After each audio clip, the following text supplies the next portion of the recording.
राजनीति में नेताओं का आना जाना तो लगा रहता है, लेकिन जननायक सदियों में एक बार पैदा होते हैं।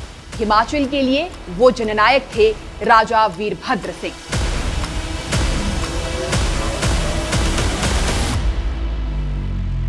एक ऐसा नाम जो सिर्फ राजनीति नहीं, एक भावना थी। एक ऐसा चेहरा जो सिर्फ मुख्यमंत्री नहीं बल्कि लोगों के दुख सुख के साथी थे। एक ऐसे नेता जिनके दरबार से कोई खाली हाथ नहीं लौटता था और जिनके जाने के बाद पहाड़ों ने भी जैसे एक अजीब सा सन्नाटा महसूस किया था। आज 23 जून है, स्वर्गीय राजा वीरभद्र सिंह की 93वीं जयंती। ये उन शख्स का जन्मोत्सव है जिन्होंने 6 दशक तक प्रदेश की राजनीति को दिशा दी, जिन्होंने सत्ता को कभी अपने लिए नहीं बल्कि जनता के लिए इस्तेमाल किया और मुख्यमंत्री की कुर्सी पर बैठकर भी खुद को आम आदमी से कभी दूर नहीं होने दिया। कुछ लोग चुनाव जीतते हैं, कुछ लोग सत्ता हासिल करते हैं, लेकिन कुछ लोग ऐसे होते हैं जो लोगों के दिल जीत लेते हैं। राजा वीरभद्र सिंह भी उन्हीं लोगों में एक थे। शायद यही वजह थी कि लोकतंत्र में भी लोग उन्हें प्यार से राजा साहब कहते थे। यह सम्मान किसी पद से नहीं दिया गया था, यह सम्मान हिमाचल की जनता ने उन्हें दिया था। 23 जून 1934 को सराहन की पवित्र धरती पर उनका जन्म हुआ। बुशहर रियासत के राजघराने में जन्मे वीरभद्र सिंह कृष्ण वंश की 122वीं पीढ़ी के राजा माने जाते थे। लेकिन शायद नियति ने उनके लिए सिर्फ राजमहलों का जीवन नहीं लिखा था, नियति उन्हें लोगों के दिलों तक पहुंचाने वाली थी। वर्ष 1947 में जब उनके पिता राजा पद्मदेव सिंह का निधन हुआ, तब वीरभद्र सिंह महज 13 साल के थे। जिस उम्र में बच्चे जीवन को समझना शुरू करते हैं, उस उम्र में उनके कांधों पर पूरी रियासत की जिम्मेदारी आ गई थी। परंपराओं के अनुसार उनका राज तिलक हुआ था और वो आजाद भारत में राजगद्दी संभालने वाले पहले राजा बने। लेकिन ये तो उनकी यात्रा की शुरुआत थी, असली कहानी तो अभी शुरू होनी बाकी थी। बहुत कम लोग जानते हैं कि वीरभद्र सिंह कभी राजनीति में आना ही नहीं चाहते थे। उनका सपना था कि वे इतिहास के प्रोफेसर बने। उन्हें किताबों से बहुत प्रेम था। बिशप कॉटन स्कूल शिमला और सेंट स्टीफेंस कॉलेज दिल्ली में पढ़ाई के दौरान उनकी रुचि इतिहास में थी, लेकिन शायद इतिहास पढ़ने के बजाय उन्हें इतिहास बनाना था। पंडित जवाहरलाल नेहरू और लाल बहादुर शास्त्री की प्रेरणा से उन्हें राजनीति की ओर मुड़ने और वर्ष 1962 में उन्हें महासू लोकसभा सीट से अपना पहला चुनाव लड़ने का मौका मिला। ये चुनाव सिर्फ एक जीत नहीं थी, बल्कि हिमाचल की राजनीति में एक ऐसे अध्याय की शुरुआत थी जो अगले 6 दशकों तक चलता रहा। उसके बाद का सफर किसी किंवदंती से कम नहीं था। 5 बार सांसद, 9 बार विधायक और 6 बार मुख्यमंत्री, करीब 60 वर्षों तक सक्रिय राजनीति में रहना और इतने लंबे समय तक जनता का विश्वास बनाए रखना कोई साधारण बात नहीं थी। वर्ष 1983 में पहली बार उन्होंने मुख्यमंत्री की कुर्सी संभाली और फिर 2017 तक लगभग 21 वर्षों तक प्रदेश का नेतृत्व किया। लेकिन उनके लिए कुर्सी कभी सत्ता का प्रतीक नहीं रही, उनके लिए ये जनता की सेवा का माध्यम थी। राजा साहब को आधुनिक हिमाचल का निर्माता कहा जाता है। ये उपलब्धि यूं ही नहीं मिली थी। उन्होंने गांव-गांव तक शिक्षा पहुंचाई, स्कूल खोले, कॉलेज खोले, स्वास्थ्य सुविधाओं को मजबूत किया, सड़कें बनाई और दूरदराज के क्षेत्रों को मुख्य धारा से जोड़ा।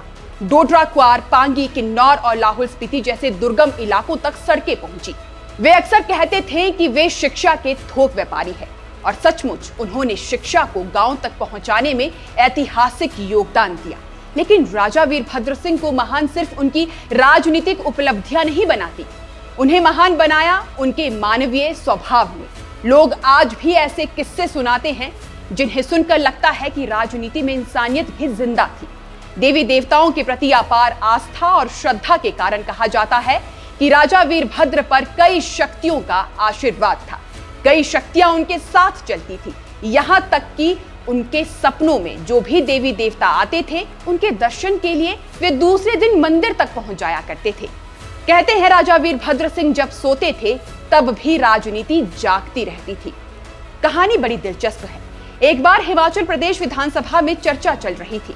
कुछ विधायक अपनी बातें रख रहे थे, कुछ नेता शिकायतें कर रहे थे और सामने मुख्यमंत्री की कुर्सी पर बैठे थे राजा वीरभद्र सिंह। लेकिन हैरानी की बात यह थी कि राजा वीरभद्र सिंह की आंखें बंद थी। उन्हें देखकर कई लोगों को लगा कि शायद मुख्यमंत्री थक गए हैं, शायद उन्हें कुछ सुनाई नहीं दे रहा। यहां तक कि एक नेता ने तो तंज भी कस दिया कि हम अपनी बात रख रहे हैं और मुख्यमंत्री साहब तो सो रहे हैं। लेकिन थोड़ी देर बाद जब जवाब देने की बारी आई तो वही राजा वीरभद्र सिंह खड़े हुए और एक एक नेता की बात का ऐसा जवाब दिया कि पूरा सदन हैरान रह गया। जिसने जो कहा था उसका जवाब भी मिला और जिस दर्द को जिसने छुपाने की कोशिश की थी उनका जिक्र भी राजा साहब ने किया। जो लोग कुछ देर पहले उन्हें सोया हुआ समझ रहे थे अब एक दूसरे का चेहरा देख रहे थे।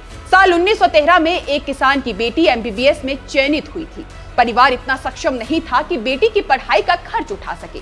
किसी ने सलाह दी कि मुख्यमंत्री वीरभद्र सिंह से मिल लो। वो लड़की मुख्यमंत्री आवास पहुंची और अपनी परेशानी बताई।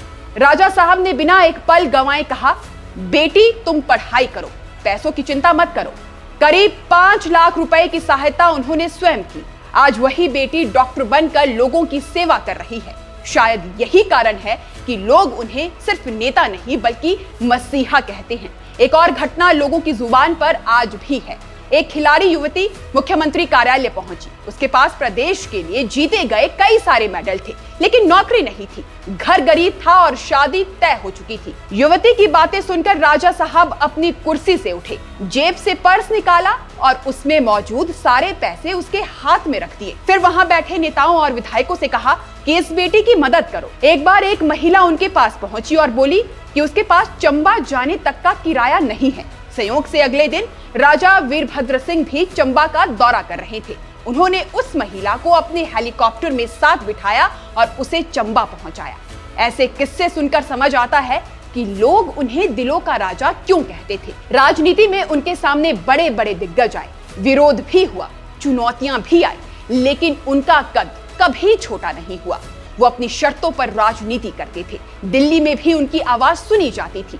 जवाहरलाल नेहरू से लेकर इंदिरा गांधी, राजीव गांधी, सोनिया गांधी और राहुल गांधी तक 4 पीढ़ियों के साथ उन्होंने काम किया और वे ऐसा करने वाले देश के दुर्लभ नेताओं में शामिल थे।